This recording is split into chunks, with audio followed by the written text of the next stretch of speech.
دادستانی کلی تاجیکستان پیشنهاد کرده است برای مردانی که از خدمت تنفروشان استفاده میکنند جزا تعیین شود. این پیشنهاد در شکل طرح تغییرات به کدکس حقوق ویرانکنی ماموری تاجیکستان نوشته شده قرار است در اول سال 2018 به پارلمان ارسال گردد. حالا در قانونگذاری تاجیکستان فقط زنان برای فاحشگی یا تنفروشی جزا میگیرند، اما مردانی که از خدمت آنها استفاده می نمایند به جوابگری کشیده نمی شوند. فروخ رئوپوف، معاون سردار یک ریاست دادستانی کل تاجیکستان، روز 17 نوامبر به رادیوی آزادی گفت در مقایسه با زنهای تنفروش، مردانی که از خدمت آنها استفاده میکنند جزای سخت‌تر خواهند گرفت. او گفت که در طرح آنها جریمه و حتی حبس مأموری برای مردان سبکپا در نظر گرفته شده است.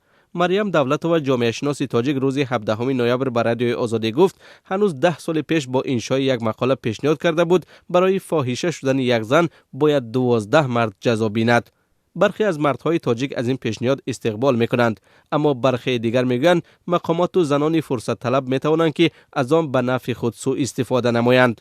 سال 2015 پارلمان تاجیکستان قانون حقوق ویرانکنی مأموری را تغییر داد و با آنهایی که به تنفروشی مشغول می شوند از 10 تا 20 نشان دهنده یعنی از 500 تا 1000 سامانی جریمه تعیین کرد. حالا معلوم نیست که طرح پیشنهادی برای تعیین جزا برای مردانی که از خدمت تنفروشان استفاده میبرند در پارلمان قبول می شود یا نه.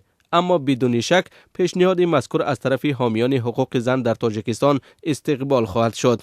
به گفته یکی از حامیان حقوق زن در تاجیکستان، ممکن است پارلمان این پیشنهاد را بپذیرد، زیرا قرار است سال آینده حکومت به سازمان ملل متحد گزارش بدهد که برای بهبود مقام و حقوق زن در تاجیکستان در 5 سال گذشته چی کارهایی را انجام داده است.